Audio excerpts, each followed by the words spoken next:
lovelies, welcome back to my channel. I'm KK here. In today's video, I'm gonna share my July 2024 bullet journal setup with you all. So as usual, before jumping into the new month, let's do a quick flip through my previous months. For those of you who are new, this dotted notebook you see is my bullet journal, mainly for my habit tracking and reflections. I also have a smaller planner for my to-dos, events, and appointments. I'll show you the monthly cover page where you can see the theme and my doodle a day page, which serves as a drawing diary.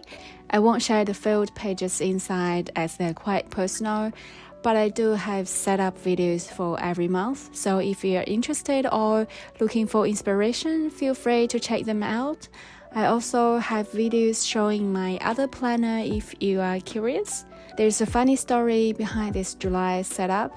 It was actually meant for June. As you might have noticed, this page comes right after my May bullet journal. I started the page by writing down the month title first and accidentally wrote July instead of June. I didn't realize the mistake until the first week was done. Maybe it's just easier to write July instead of June, I don't know. I nearly wrote July again when I was setting up the new June pages. So instead of redoing everything or patching the title up, I decided to leave it as is and do June after my July pages. And yeah, here we are drawing flowers for July. July is winter here in New Zealand, probably the coldest time of the year.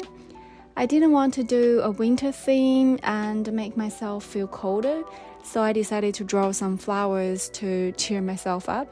This month's theme is once again simple and patterned, with different color combinations on each layout. I found these old Pigma markers while I was tidying up my room, and they are still in decent condition. Although they are not the best quality, this set of 48 colors offers a wide color range, so I decided to give them another go. For my cover page, I'm using the cozy mustard yellow and forest green or moss green with tiny dark red flowers as embellishments.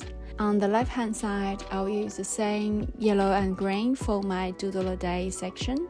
You notice there are only 30 blocks for 30 days because it was initially designed for June.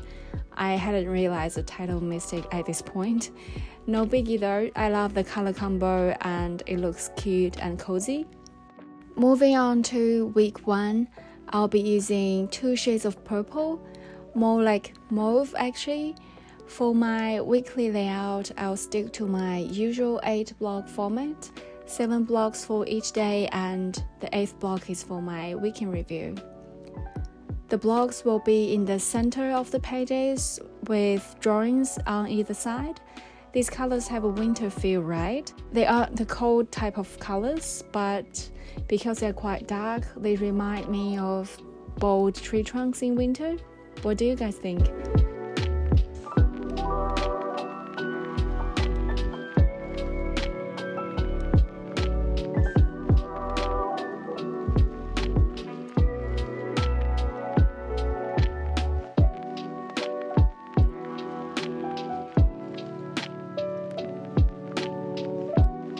I also experimented with using stamps for this week.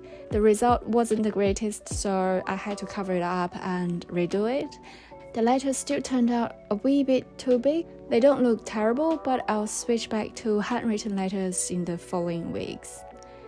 And week 2 features a blue color theme. I can't believe the first half of the year has flown by and I'm already setting up my bullet journal for July. We went on a holiday to China for 3 weeks in June, which made time go by even faster. We had a fantastic time in China, visiting lots of places. We briefly went to my hometown and spent some time with my family, and then we traveled to Tianjin, Chengdu, Chongqing, Yichang, where the 3 Gorges Dam is, and Beijing. That's actually quite a lot of places. Even though I was born and raised in China, there are still so many things I've never seen and wanted to see. We aimed for a relaxing holiday but ended up with a very busy schedule because there was so much that we wanted to see. It was an exciting trip, but also a bit tiring. Plus, dealing with jet lag after coming back took a bit of time. Hence why this video is a tiny bit delayed. Just a tiny bit, right? I really like the week 2 layout.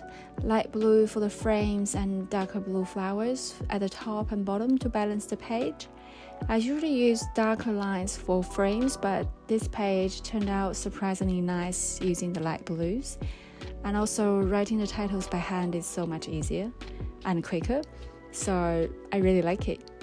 And for week 3, I used a fun combo of pink and green to create a contrast. I'm using a square layout for each day, leaving 4 corner spaces for drawings. I used dark and light pink for the flowers and green for the leaves, giving it a more natural feel. It even has a hint of spring, which wasn't planned but actually fits since we are moving towards spring in late July. It was a sunny day when I filmed this video, which I love because natural light makes the colors more vibrant and I always liked it. However, it does cut some random shadows on my notebook and the light changes whenever clouds come by. I had to cut some parts out because they weren't usable at all. You might also notice in my week 4 layout, the videos gets quite dark and then really bright again. Hopefully I'll figure out a better way and find a better balance for future videos, and thank you for tolerating it for now. Despite the lighting challenges, I'm very happy with this month's flower theme and the color combinations. They turned out so well. I hope you like them too. After finishing the coloring and drawings, I write down the days of the week, and I'm using Sakura Pigma Micron black pens. This one in particular is a 1mm pen, which gives a bolder look and perfect for titles. These are my go-to pens because they don't smear with markers. They also come in colored options if you want more variety. My notebook is Paperideas .885 with 100 GSM paper, and as you can see here, it holds up well to my drawing style without any bleeding. If you're interested in the supplies I'm using, you can find them all on my online stationery store hedgehogjournals.com. I'll include the links in the description box below. And if you haven't already, make sure to subscribe my channel so you don't miss out on my upcoming content. I really hope this video provided you with some inspiration. Happy journaling, planning, and staying organized, everyone. If you have any questions or theme suggestions, feel free to let me know. And now let's take a look at my completed July bullet journal setup. Nothing too complicated, yet it's pretty and very easy to draw as usual. So that's all for my July 2024 bullet journal setup. Thank you so much for watching, and I look forward to seeing you again in my next video. Bye for now.